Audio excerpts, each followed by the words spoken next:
Halo teman-teman, saya Muhammad Rizky. Saya akan memberikan informasi tentang fisika awan. Oke, halo semuanya. Pada kesempatan ini saya akan menjelaskan mengenai proses mikrofisika awan yang merupakan materi dari UTS untuk mata kuliah fisika awan. Jadi kita akan membahas beberapa konsep dasar perbedaan awan hangat dan awan dingin serta diagram mikrofisika awan. Oke, yuk kita mulai. Awan, seperti yang kita tahu, terbentuk melalui proses fisika yang cukup kompleks. Secara umum, proses mikrofisika awan dibagi menjadi dua kelompok, yakni mikrofisika awan hangat dan mikrofisika awan dingin. Masing-masing memiliki proses dan karakteristik yang berbeda dalam pembentukan, pertumbuhan, serta jenis presipitasi yang dihasilkannya. Oke, selanjutnya saya akan membahas perbedaan dari awan hangat dan awan dingin. Untuk memahami prosesnya, mari kita lihat perbedaan antara awan hangat dan awan dingin. Pertama, awan hangat terbentuk pada suhu di atas 0 derajat, sedangkan awan dingin terbentuk pada suhu di bawah 0 derajat. Di awan hangat, proses utama yang terjadi adalah kondensasi, yaitu ketika uap air berubah menjadi tetesan air. Sebaliknya, pada awan dingin ada tambahan proses yang disebut deposisi, di mana uap air langsung berubah menjadi es. Jenis presipitasi yang dihasilkan juga berbeda. Awan hangat biasanya menghasilkan hujan atau drizzle, sementara itu awan dingin bisa menghasilkan salju, gropel atau es lunak, dan bahkan hujan es. Selanjutnya saya akan menjelaskan diagram dari mikrofisika awan. Saya akan tampilkan pada layar. Jika teman-teman lihat, saya menjelaskan dari poin pertama ya. Ini nukleasi partikel. Nukleasi partikel adalah proses mikrofisika awan dimulai dari nukleasi Oke, selanjutnya saya akan membahas tentang diagram mikrofisika awan. Yang pertama ada nukleasi partikel. Proses mikrofisika awan dimulai dari nukleasi partikel, yaitu pembentukan tetesan air atau partikel es dari uap air. Uap air ini dapat mengalami kondensasi menjadi cloud water atau deposisi menjadi cloud ice, yaitu partikel-partikel es. Yang kedua ada difusi uap. Selanjutnya adalah Selanjutnya saya akan menjelaskan tentang diagram mikrofisika awan. Teman-teman bisa lihat pada layar tentang diagram mikrofisika awan. Jadi proses mikrofisika awan dimulai dari nukleasi partikel, yaitu pembentukan tetesan air atau partikel es dari uap air. Uap air ini dapat mengalami kondensasi menjadi cloud water atau deposisi menjadi cloud ice, yaitu partikel-partikel es. Selanjutnya adalah proses difusi uap. Pada tahap ini, uap air mengendap di permukaan tetesan air atau kristal es, yang membuat tetesan atau kristal tumbuh lebih besar seiring waktu. Difusi uap membantu meningkatkan massa partikel awan secara bertahap. Proses berikutnya adalah koleksi atau pengumpulan. Pada tahap ini, partikel-partikel kecil bergabung menjadi partikel yang lebih besar. Contohnya, tetesan air hujan yang dapat mengumpulkan partikel es dalam proses collection of ice by rain. Proses ini juga mencakup riming, yaitu saat tetesan air menempel pada partikel es, serta pengumpulan pada partikel gropel, salju, dan hujan. Setelah pengumpulan, kadang terjadi pecahan partikel, di mana partikel besar menjadi lebih kecil atau shading, yaitu saat tetesan hujan pecah ketika jatuh. Setelah melalui berbagai proses ini, akhirnya partikel-partikel awan yang cukup besar akan jatuh sebagai presipitasi. Proses ini disebut precipitation fallout dan merupakan hasil akhir dari seluruh proses mikrofisika awan, di mana presipitasi mencapai permukaan bumi dalam bentuk hujan, salju, atau gropel. Selanjutnya ada proses peningkatan es. Pada tahap ini, partikel es bertambah besar melalui riming, yaitu proses ketika tetesan air menempel pada partikel es. Interaksi antara cloud ice dan snow juga bisa memperbesar partikel es ini. Pada tahap terakhir, yaitu pencairan, partikel es akan mencair menjadi air saat melewati lapisan atmosfer yang lebih hangat. Proses pencairan ini bisa terjadi pada salju dan gropel, yang dapat berubah menjadi hujan atau bahkan menguap sebagian saat melewati lapisan atmosfer yang hangat. Oke, selanjutnya dalam pembahasan ini saya akan menjelaskan konsep dasar dari tegangan permukaan, persamaan Kelvin, Rolf, serta persamaan Kohler yang semuanya relevan dalam memahami proses pertumbuhan tetesan awan. Oke, mari kita mulai dengan melihat latar belakang dari tegangan permukaan terlebih dahulu. Jadi tegangan permukaan adalah gaya pada permukaan cairan yang menyebabkan terbentuknya semacam kulit atau membran elastis pada permukaan tersebut. Ketika pada permukaan melengkung seperti pada tetesan air, tegangan permukaan ini membuat laju penguapan menjadi lebih tinggi dibanding permukaan yang datar. Agar sebuah tetesan bisa tumbuh, maka laju kondensasi harus lebih tinggi daripada laju penguapannya. Penting untuk dicatat bahwa tetesan yang lebih kecil memerlukan kelembaban relatif atau RH yang lebih tinggi di udara dibandingkan tetesan yang lebih besar agar tetap dapat bertahan. Oke, selanjutnya ada kita memiliki persamaan Kelvin. Jadi persamaan ini menjelaskan hubungan antara kelembaban relatif di udara dan jari-jari tetesan. Efek lengkungan dari tetesan ini mengharuskan tetesan kecil untuk memiliki RH yang jauh lebih tinggi untuk tumbuh. Sebagai contoh, tetesan dengan radius kurang dari 0,005 mikrometer memerlukan lingkungan dengan RH lebih kecil dari 128% agar bisa tumbuh. Sebaliknya, tetesan yang lebih besar, misalnya dengan radius 0,1 mikrometer, hanya memerlukan RH sekitar 101%. Jadi, air murni menguapkan molekul air dengan cepat karena tidak ada zat terlarut di dalamnya. Namun, ketika ada zat kimia yang terlarut di dalam air, laju penguapan molekul air akan melambat. Hal ini disebabkan oleh molekul-molekul zat terlarut yang menarik molekul air, sehingga lebih sedikit molekul air yang lebih lepas ke udara sebagai uap. Saat uap air mengembun di atas partikel yang terlarut ini, beberapa partikel akan membentuk larutan dalam tetesan, membuat tetesan yang terbentuk lebih stabil dan tidak mudah menguap. Dengan kata lain, zat terlarut membantu mempertahankan tetesan awan dan mendorong pertumbuhannya. Jadi selanjutnya ada persamaan Rolle. Persamaan Rolle menunjukkan bahwa kehadiran zat terlarut dalam tetesan menurunkan kelembaban relatif yang diperlukan bagi tetesan untuk tetap ada dan stabil. Hal ini terjadi karena adanya zat terlarut yang menghambat penguapan. Secara sederhana, zat terlarut ini mengurangi RH yang dibutuhkan agar tetesan dapat tetap berada di kondisi stabil.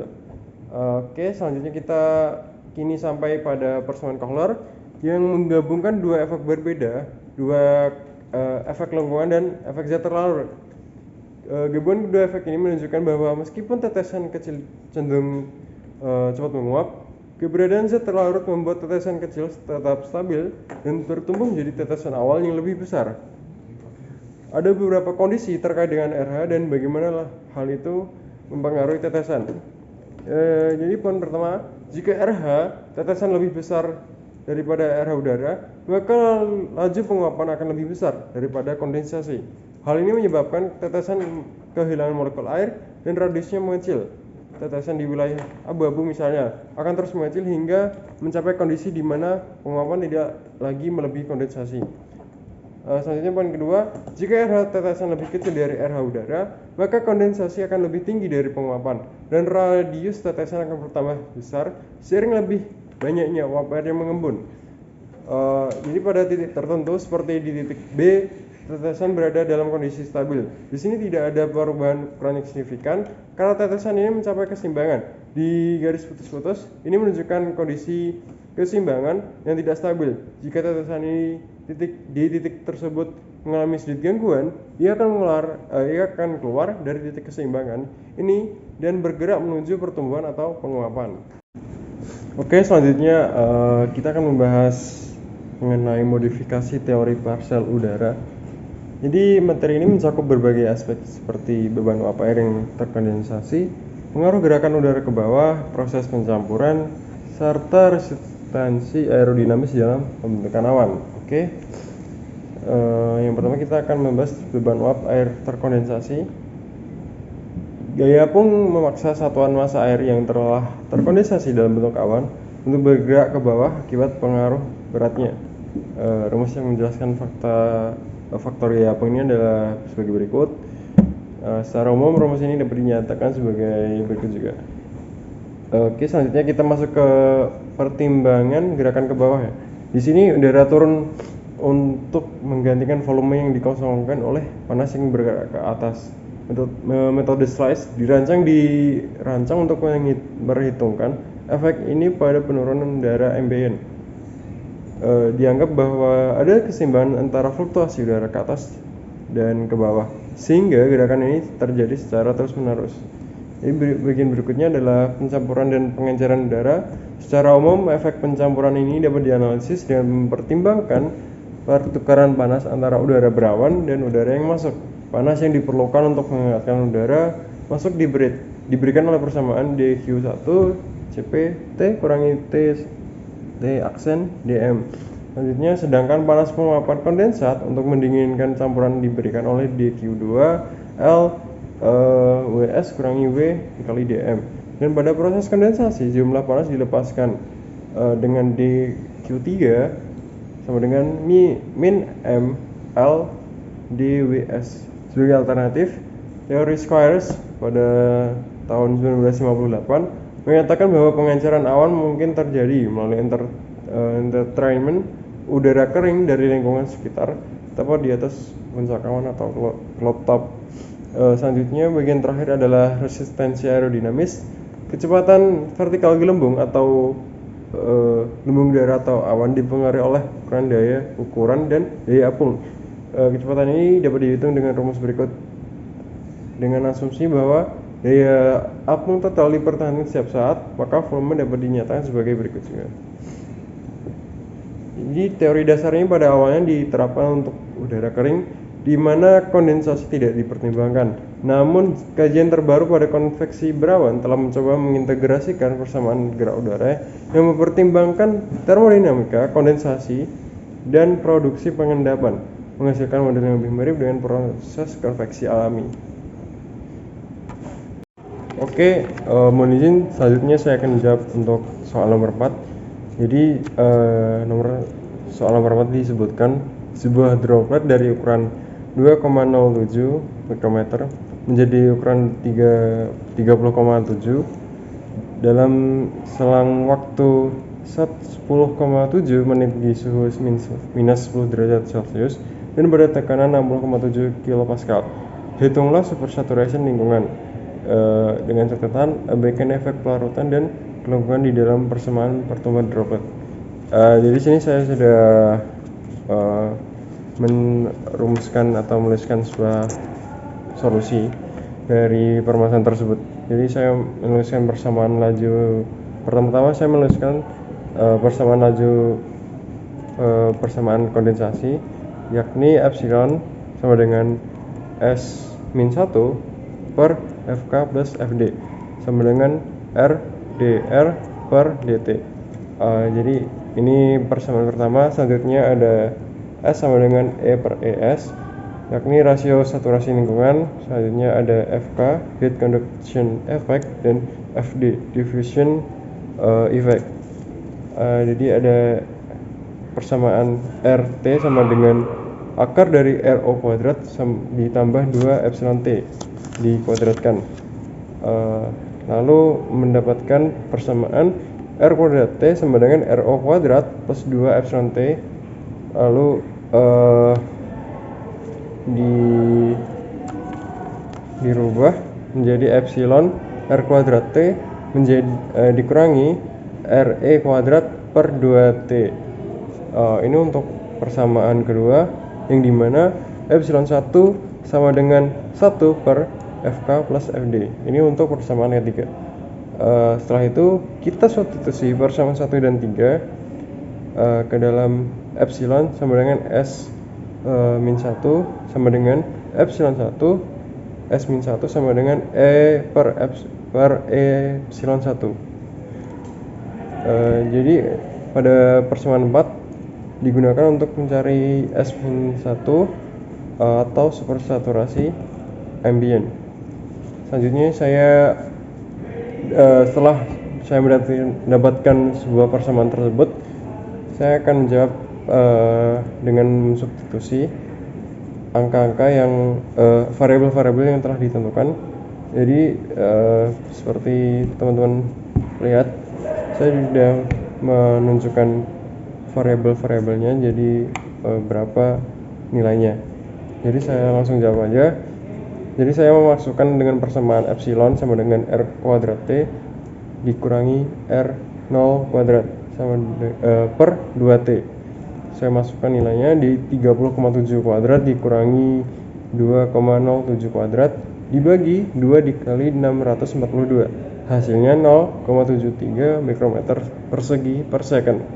Jadi selanjutnya pada temperatur minus 10 derajat dan pada tekanan 66 kilopascal dengan epsilon 10 dipangkat 1,5 dihasilkan 31,62 mikrometer persegi per second.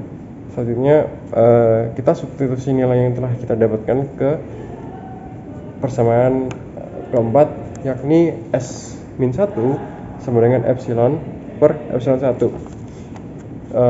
Kita substitusi nilainya tadi jadi 0,73 dibagi 31,62 didapatkan nilainya 0,023. Kita rubah jadi hasil akhirnya adalah 2,3%. Selanjutnya saya akan jawab untuk soal nomor 5.